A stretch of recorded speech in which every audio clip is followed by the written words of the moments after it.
Hello friends. I hope you are having wonderful days. तो आज हम बात करेंगे कि हम एजुकेशन को कैसे चेक करते हैं एस्ट्रोलॉजी में। क्योंकि मेरे पास बहुत क्वेरीज आती हैं, जो पेरेंट्स आकर पूछते हैं कि मेरे बच्चे की स्टडी कैसी रहेगी। तो मैं उस बात को अच्छा मानता हूँ कि वो वरीड हैं अपने बच्चे की एजुकेशन के बारे में, क्योंकि कई क्लाइंट्स तो बाद में आते हैं पूछने कि जब उनके बच्चों की स्टडी खराब हो जाती है, बहुत ऑब्स्टेकल्स आ रहे होते हैं, तो इससे बेटर है कि आप पहले ही चार्ट दिखा लें और उसके अकॉर्डिंग रेमेडीज कर लें। क्योंकि बाद में ऐसा होता है कि तब तक बच्चों का समय एंड पैसा दोनों खराब हो चुके होते हैं। तो इससे बेटर है कि आप दोनों चीजों को बचा सकते हैं अगर आप अपना बच्चे का चार्ट पहले ही दिखा लें। तो आज हम बात करेंगे सबसे पहले कि कौन कौन से हाउसेस होते हैं जो देखने अनिवार्य होते हैं कि आपके बच्चे की एजुकेशन कैसी रहेगी। तो उसमें सबसे पहले तो आ जाता है हमारे पास सेकंड हाउस। इसके बाद आ जाता है हमारे पास fourth house, fifth and ninth.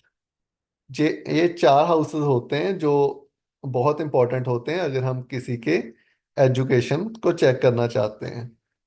Second house इसलिए इंपॉर्टेंट होता है क्योंकि ये हमारे बच्चे की एजुकेशन जो नर्सरी से लेकर एट्थ तक की स्टडी होती है उसको हम सेकंड हाउस से चेक करते हैं।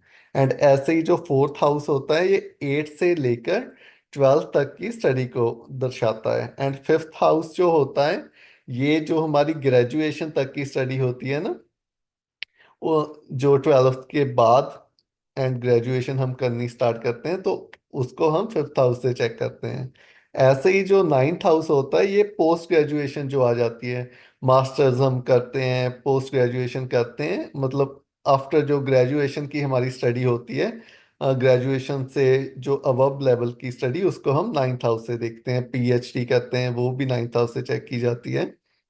तो ऐसे ही अगर किसी के चार्ट में सेवन नाइन जो सेकंड हाउस होता है इसका जो लॉर्ड है या इसमें पड़े प्लेनेट की जो सिचुएशन वो अच्छी नहीं है, वो नीच का हो गया या वो 6 8 12 में चला गया, तो ऐसा होता है कि उस बच्चे का चाइल्डहुड एंड उसकी चाइल्डहुड की स्टडी जो बिलो एट्थ होती है वो डिस्टर्ब अवश्य होगी। एंड ऐसे ही अगर फोर्थ हाउस में कोई नीच का प्लेनेट पड़ा है या सिक्स एट ट्वेल्थ में चला गया, एंड इसके साथ साथ अगर ये इन चार भावों में कोई रेट्रोग्रेड प्लेनेट भी पड़ा है, तो वो भी स्टडी रेपिटिशन करवाता है स्टडी की। क्योंकि जो भी रेट्रोग्रेड प्लेनेट होता है उसकी फर्स्ट जो उसका कार्य होता है कि चीजों को रेपिटेशन में लाना। किसी भी भाव में अगर कोई प्लेनेट पड़ा है आपका रेट्रोग्रेड, तो उस भाव की चीजें आपके साथ मल्टीपल टाइम्स होंगी। तो ऐसा ही है कि अगर इन भावों में कोई प्लेनेट पड़ा है जो रेट्रोग्रेड है, तो अगर फिफ्थ हाउस में ऐसे ही पड़ा है तो आपकी ग्रेजुएशन में रेपिटेशन आएगी। आपकी जो हम बोलते हैं कि सप्लीज आती हैं या रीपीयर्स देनी पड़ती हैं, तो वो इन्हीं भावों से देखी जाती हैं। अगर कोई रेट्रोग्रेड प्लेनेट आ गया या 6 8 12 में इनके लॉर्ड्स चले गए, तो वो ऑब्स्टेकल्स अवश्य देता है स्टडी में। ऐसे ही अगर नाइन्थ हाउस में आ गया तो पोस्ट ग्रेजुएशन में रुकावट आएगी।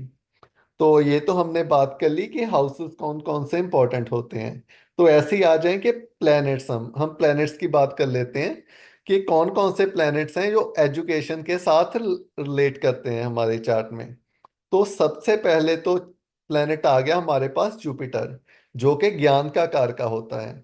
अगर किसी के चार्ट में जुपिटर वीक है तो उस इंसान की जो बोलते हैं कि ज्ञान ज्ञान में रुकावट आती है, वो इंसान को ज्ञानवान नहीं बनने देता।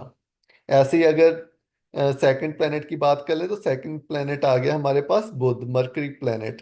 तो अगर मरकरी वीक है जब मरकरी रेट्रोग्रेड हो गया, तो वो उस इंसान की जो इंटेलिजेंस होगी वो इतनी अच्छी नहीं होगी। उसको बार बार रट्टे लगाने पड़ेंगे स्टडी करने के लिए। उसको एक एक एक बार, जो कई बच्चे ऐसे होते हैं ना कि उन्होंने एक बार कोई चीज रीड कर ली तो वो भूलते नहीं है कभी। तो इनके साथ ऐसा नहीं होगा। अगर मरकुरी प्लेनेट वीक है तो उस इंसान को बार बार एक ही चीज पढ़नी पड़ेगी, तब जाकर उसको याद रहेगा। तो ऐसा ये दो प्लेनेट हमारे पास आ गए, जुपिटर एंड मरकरी, जो ज्ञान एंड इंटेलिजेंस के कारक होते हैं। क्योंकि जो जुपिटर प्लेनेट है वो डायरेक्टली लिंक्ड विद विजडम होता है हमारे चार्ट में। उस इंसान की बुद्धि कैसी होगी उसको चेक करने के लिए हम जुपिटर को देखते हैं कि कितना ज्ञानवान है ये इंसान। हमारे पास तो चार्ट आ जाता है, हम जुपिटर एंड जो मरकरी होता है इसको देखकर ही पता लग जाता है हमें तो कि ये इंसान कितना ज्ञानवान है और कितना इसके पास जो इंटेलिजेंस है। तो ऐसे ही आ जाएं कि आगे अगर हम बात कर लें कि कुछ नक्षत्राज होते हैं जो हमने देखने होते हैं। अगर किसी इंसान के चार्ट में जुपिटर एंड बुध, ये दो प्लैनेट्स के नक्षत्राज में मोस्ट ऑफ द प्लैनेट्स पड़े हैं, जो इन दोनों के 6 नक्षत्राज हमने पहले स्टडी किए हैं। अगर वो 6 नक्षत्राज में मोस्ट ऑफ द प्लैनेट्स पड़े हैं तो वो इंसान इंटेलिजेंट एंड उसका ज्ञान बहुत ज्यादा होगा। वो उसके चार्ट से हम देखकर पता लगा सकते हैं। तो आगे आ जाएं कि कई बार ऐसा होता है कि दशाएं भी बहुत डिपेंड करती हैं। अगर ये हाउसेस अच्छे भी पड़े हैं तब भी किसी इंसान के जो एजुकेशन में रुकावट आ रही है तो उसके लिए उसकी दशाएं देखनी पड़ती हैं हमें कि कौन सा पीरियड रन कर रहा है उसके जीवन में।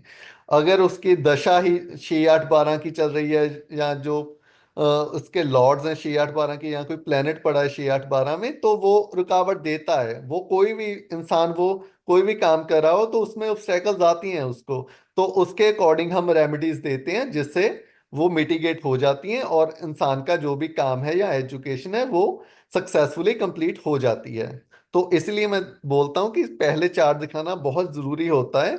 बाद में अपना समय और पैसा दोनों खराब करने से बेटर है कि आप पहले ही रेमेडीज ले लें अपना चार्ट दिखाकर। तो दूसरी बात आ जाती है हमारे पास ट्रांजिट। अगर कोई प्लेनेट की महादशा अंतदशा चल रही है और वो 6 8 12 में या थर्ड हाउस में भी गोचर कर रहा है तो उसकी महादशा अंतर्दशा में भी रुकावट आती है।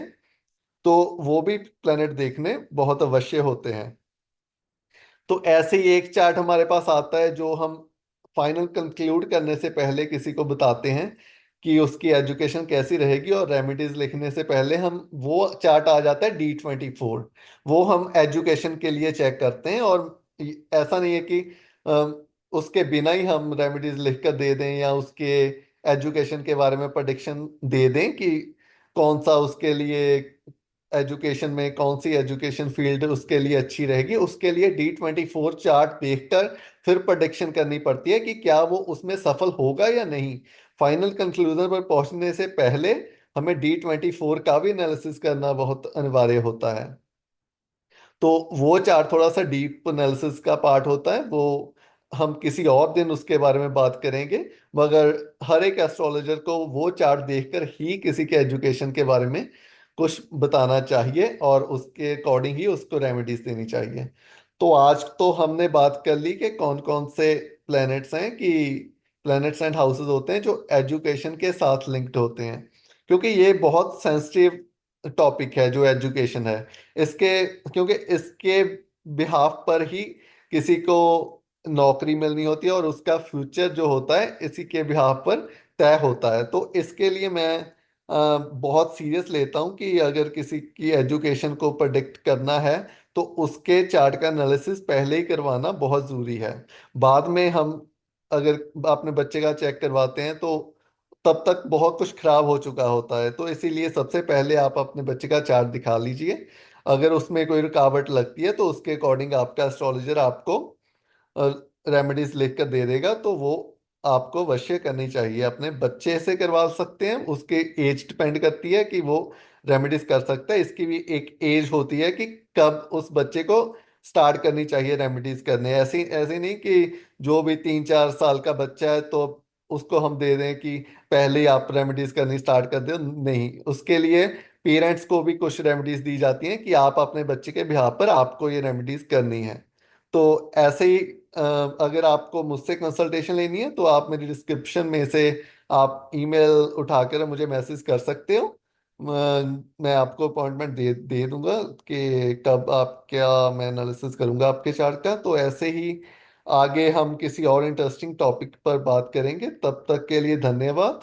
अगर आपने मेरा चैनल लाइक एंड सब्सक्राइब नहीं किया तो कृपया कर चैनल को लाइक एंड सब्सक्राइब अवश्य करें, एंड आपके दोस्तों के साथ वीडियो को शेयर करना। तब तक के लिए guys, have a good day and take care, bye.